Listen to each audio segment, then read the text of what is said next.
안녕하세요. 토크닥터 토닥 이묘라입니다. 치아가 상실된 경우 자연 치아의 기능을 회복하는 치료 방법 중 하나인 임플란트가 있는데요.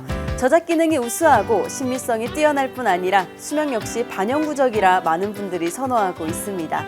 하지만 임플란트 식립 후에 올바른 유지와 관리가 이루어지지 않는다면 찾아오는 부작용 또한 피할 수 없다는데요. 오늘 토크닥터 토닥에서는 치주과 전문의 이동훈 선생님과 함께 임플란트의 대표적인 부작용, 임플란트 주의염에 관한 이야기 나눠봅니다.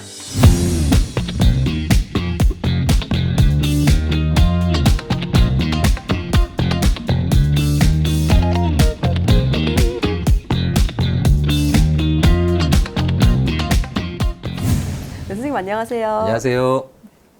네, 오늘 주제가 임플란트 주의염에 관한 이야기잖아요. 네. 근데 자연 치아의 치주염과 임플란트의 주의염은 비슷한 거라고 볼 수 있을까요? 아니면 다르게 생각해야 되나요? 비슷하게 보셔야 됩니다. 우선 치주염에 대해서 먼저 알아야 될 것 같은데요. 치주란 치아의 주변을 얘기합니다. 그래서 살과 뼈와 치주인데 이게 치아의 주변을 감싸고 있어요. 그래서 그게 치주인데 거기에 염증이 생기는 게 치주염입니다. 그러니까 살에만 있는 것은 우리가 치은염이라고 하고 그 밑에 뼈까지 흡수된 거 녹아버리는 걸 치주염이라고 하는데 거기도 마찬가지로 그 위쪽에 살 부분에만 있는 것을 임플란트 점막염, 그 아래까지 뼈가 녹은 것을 임플란트 주의염이라고 하거든요. 그래서 용어적으로 봤을 때 치주염과 임플란트 주염은 상당히 유사하고요. 이게 임플란트 주염이 생기면 치주과와 협진을 많이 하거든요. 그런 면에서 봤을 때도 치주염과 임플란트 주의염은 유사하다고 볼 수 있습니다. 네, 또 공들기한 임플란트인 만큼 더욱더 잘 알아야 할 것 같은데요. 그래서 준비했습니다. 임플란트에 관한 궁금증 무하무하 베스트 3 시작합니다.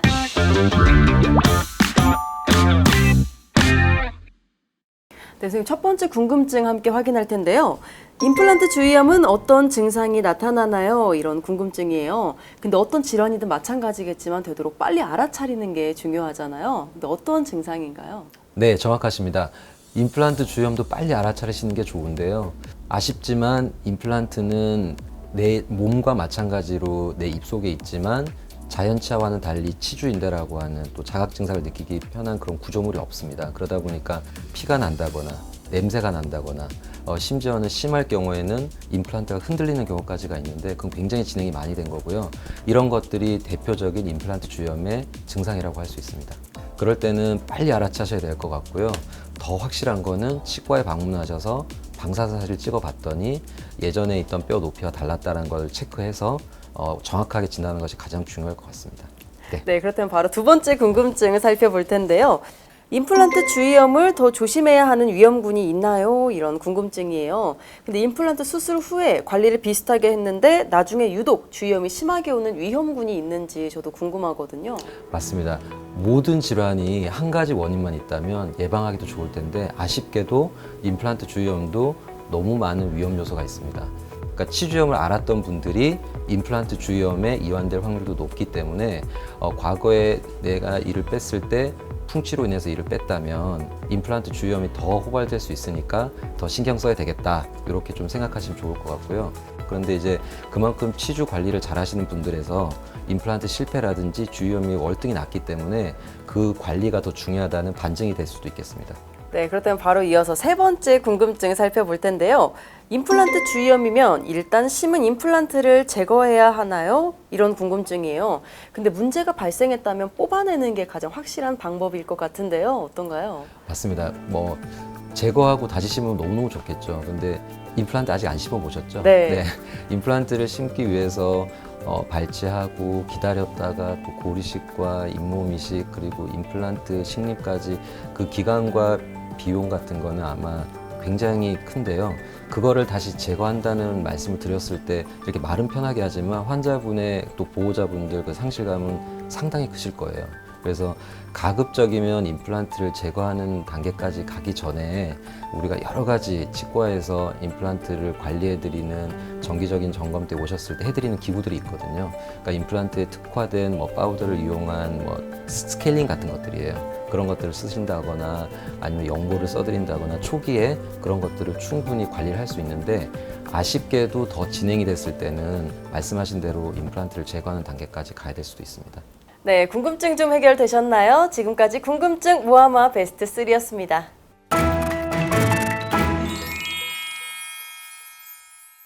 네, 선생님, 사실 임플란트 수술을 다 하고 나면 이제 끝났다 이런 생각을 할 수도 있잖아요. 근데 이런 생각으로 관리를 안 해서 또 주위염이 심하게 오는 경우에 내원한 환자분들이 있을까요? 네, 많습니다. 다 끝난 줄 아세요. 그런데 임플란트를 저는 이제 임플란트를 심었던 환자분이 이제 끝나셨을 때 이제부터 시작입니다라는 말씀을 드리는데 놀라시면 안 돼요. 이게 2023년에 이번 초반에 발표된 그 체계적 문헌 고찰에 보면 사람으로 봤을 때 18.5% 정도 되고요. 임플란트로 기준했을 때 한 12% 정도 이완율이 있습니다. 그러니까 쉽게 말씀드리면 10명의 환자 중에 2명이 그다음에 임플란트 10개 중에 하나가 임플란트 주위염에 이완된다고 보고 있기 때문에 상당히 높은 숫자예요. 그러니까 조금이라도 자각 증상이 있으시면 빨리 병원을 찾으셔서 검사를 받으시고 초기에 진행이 되지 않도록 잘 관리하셔야 될 것 같습니다. 네, 이번에는 환자분들의 실제 사연에서 솔루션을 찾아보는 시간입니다. 선생님은 사연을 잘 듣고 진단과 처방을 내려주시면 됩니다. 네. 토닥토닥 솔루션 시작합니다. 네, 첫 번째 사연인데요. 안녕하세요. 저는 39살 직장인입니다. 일주일 전에 임플란트를 처음으로 시작했는데요. 임플란트 치아 사이에 음식물이 너무 많이 낍니다. 불편해서 알아보니 이런 경우 치실과 치간 칫솔을 사용하라고 하더라고요. 그러면 잇몸과 치아 사이가 더 벌어지고 음식물이 더 깊숙이 박히는 건 아닌지, 그래서 임플란트 한 곳에 염증이 생기지는 않을까 걱정이 되네요. 이렇게 사연을 주셨어요. 근데 저 같은 경우에도 치실과 치간 칫솔을 쓰면 치아 사이가 벌어져서 음식물이 더 깊숙이 박히는 게 아닐까 걱정이 됐는데요. 어떤가요, 선생님? 맞습니다. 많은 환자분들께서 치간 칫솔을 쓰라고 하면 끄떡하고 대답은 하시는데 가서 안 하세요. 비슷한 생각을 갖고 계신 것 같고요. 치간 공극이라고 표현하는데 보통 쉽게 말씀드리면 치아하고 치아에 생긴 그 삼각형의 모양이 있어요. 그걸 이제 공간이 연세가 드실수록 뼈가 조금씩 내려가면서 잇몸도 따라 내려가다 보니까 그 공간이 점점 더 커지는데 우리 대학생들이나 뭐 많이 가는 식당을 가보면 이쑤시개가 테이블에 없잖아요. 네. 그런데 이제 뭐 저는 어제도 국밥을 먹었지만 국밥집 가면 어른분들이 많이 가는 국밥집에 가면 테이블마다 이쑤시개가 있지 않습니까? 그만큼 치간 공간은 피할 수 없는 거거든요. 그런데 이 임플란트는 그 원래 치아가 가지고 있는 목의 굵기보다 임플란트는 목의 굵기가 상당히 얇습니다. 그래서 5mm, 6mm 정도가 대부분인데 어금니에서 그러다 보니까 머리 크기는 똑같이 맞춰야 되니까 그 삼각형의 크기가 더 사실 커지거든요. 정말 좋은 칫솔을 사용하셔도 거기를 닦을 수가 없습니다. 그러다 보니까 이제 치과에 오셔가지고 위에 있는 보철물을 다시 교체하기도 하고 수리하기도 하고 그런 게 필요하고요. 그러다 보니까 그 사이 공간을 치실이든 치간 칫솔로 관리하는 것은 어찌 보면 필수적입니다. 네, 그렇다면 바로 이어서 두 번째 사연 만나볼 텐데요. 이번에 25살 여성분의 사연입니다. 안녕하세요. 저는 임플란트 수술을 계획하고 있는데요. 임플란트 수술을 앞두다 보니 아무래도 관심이 가더라고요. 그래서 지인들과 임플란트에 관한 얘기를 하다 보면 수술 후 1, 2년도 안 됐는데 임플란트 주위염 때문에 다시 수술한 사람들도 있더라고요. 임플란트 주위염은 관리를 잘해도 누구에게나 생길 수 있나요? 그리고 임플란트 주위염을 예방하는 방법도 알려주세요 라고 사연을 주셨는데요. 임플란트 주위염의 예방법과 함께 임플란트 주위염이 관리에 상관없이 누구나 생길 수 있는 건지도 이렇게 보내주셨어요. 맞습니다. 아까 말씀드렸던 대로 위험군은 있지만 임플란트 주위염은 누구에게 노출되어 있기 때문에 왜냐하면 그 원인이 치태이기 때문에 치태는 누구나 생기거든요. 저도 지금 생기고 있고요. 그런데 이런 방법이 제일 좋을 것 같아요. 만 19세 이상 건강보험 가입자라면 우리나라 국민건강보험관리공단에서 연 1회 1년에 한 번 자기 본인 부담금의 30%니까 아마 한 15,000원 정도 될 거예요. 그 정도 비용으로 스케일링을 우리나라에서는 급여화돼 있거든요. 그러니까 오늘 이제 뭐 7월, 8월 이렇게 되면 그 기간을 내가 1년에 한 번 이때는 꼭 치과 한번 가야 되겠다.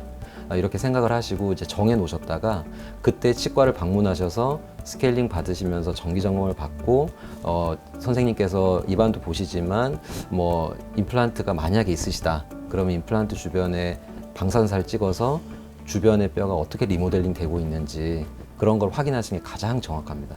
많은 도움 되셨나요? 지금까지 토닥토닥 솔루션 시간이었습니다. 이번에는 저희가 직접 거리로 나가 시민분들과 함께 퀴즈를 풀어보는 시간입니다. 건강상식 능력고사 시작합니다.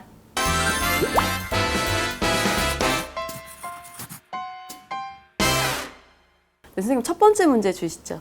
네, 첫 번째 문제입니다. 임플란트도 충치가 생긴다? 그렇다면 O 아니면 X를 선택해 주세요. 생길 것 같기도 하고 또 안 생길 것 같기도 한데요. 우리 네. 시민분들은 어떻게 답변을 주셨는지 화면으로 만나보시죠. O.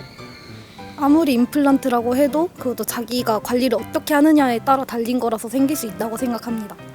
X라고 생각합니다. 왜냐하면 임플란트는 인공 치아이기 때문에 세균이 다른 자연치에선 생겨도 임플란트에서 생기지 않는다고 생각을 합니다.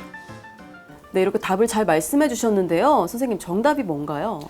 굉장히 잘 아시는 것 같은데요. 그 임플란트는 일단 금속이지만 녹슬진 않습니다. 그렇기 때문에 충치는 발생하지가 않는데 아무래도 임플란트 뿌리하고 머리가 나사로 조여져 있거든요. 그러다 보니까 이 기계적인 문제로 임플란트가 부러질 수는 있습니다. 하지만 임플란트에 충치는 생기지 않습니다. 오히려 아까 말씀드렸다시피 풍치는 발생할 수 있죠. 임플란트 주변에. 하지만 임플란트 자체에 녹슬다거나 충치 같은 건 발생하지 않습니다. 그러면 그 네. 잇몸 부분이 염증이 생긴다는 그렇죠. 거잖아요. 그렇죠. 네, 계속해서 다음 문제 주시죠. 네, 다음 문제입니다. 임플란트도 스케일링을 해야 한다? 그렇다면 O 아니면 X를 선택해 주세요. 지금까지 우리가 계속 들었던 내용인데 우리 네네. 시민분들은 어떻게 답변을 주셨는지 한 번 네. 더 만나보시죠. O라고 생각합니다. 왜냐하면 임플란트도 이제 이빨의 한 종류라고 생각을 하기 때문에 음식물이 끼고 하면 관리를 해야 된다고 생각을 하기 때문에 전 O라고 생각합니다. X요. 어차피 인공치아라 안 썩을 것 같고 괜히 돈 낭비만 하는 거 아닌가라고 생각해요. 네, 이렇게 정답을 보내주셨는데요. 선생님 다시 한번 자세하게 정답을 알려주시죠. 맞습니다. 앞서서 말씀 많이 드렸지만 임플란트도 스케일링을 해야 됩니다. 그런데 이제 임플란트는 아까도 말씀드렸지만 금속이지 않습니까? 우리 몸에 들어가 있는 금속. 그러다 보니까 이제 일반적인 스케일링을 하시는 생각으로 하시면 물이 나오고 초음파가 움직여서 찌릿찌릿한 그런 느낌을 아마 경험해 보셨을 텐데 원치 않은 긁힘이 발생할 수도 있기 때문에 치과에 가보시면 임플란트에 특화된 그 초음파 기구라든지 파우더를 이용한 청소 도구들이 있어요. 그런 것들로 스케일링을 하셔야 됩니다. 네, 시청자분들은 정답 많이 맞추셨나요? 지금까지 건강상식 능력고사였습니다.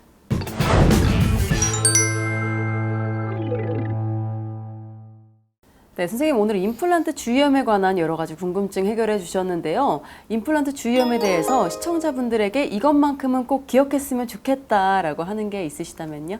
그 임플란트를 저희가 제2의 치아라고 부르거든요. 힘들게 노력해서 만들어낸 그 임플란트 내 치아, 정말 매일매일 밥을 먹고 이걸로 식사도 하시고 그러실 텐데 그 임플란트가 정말 안녕하신지, 우리가 안녕하세요라고 인사하는 것처럼 그 임플란트도 정말 안녕한지, 그런 것들을 꼭 스스로 끝난 게 아니니까 임플란트를 식립한 이후에도 정기적으로 치과를 방문하셔서 치과 가면 비싼데 이런 생각을 이제 많이 하셨을 텐데, 앞서 말씀드렸다시피 여러 가지 우리나라에서 있는 관리 받을 수 있는 급여화 그런 것들을 이용해서 정기적으로 방문하셔서 그 임플란트를 이용한 씹는 즐거움을 계속 가지고 가시길 바랍니다. 네, 제2의 치아인 만큼 더욱더 중요한 관리가 필요할 것 같습니다. 네, 토크닥 오늘은 치주과 전문의 이동훈 선생님과 함께 임플란트 주위염에 관한 이야기 나눠봤는데요. 다음 시간에도 유익한 의학 정보로 인사드리겠습니다. 함께해 주신 시청자 여러분 고맙습니다.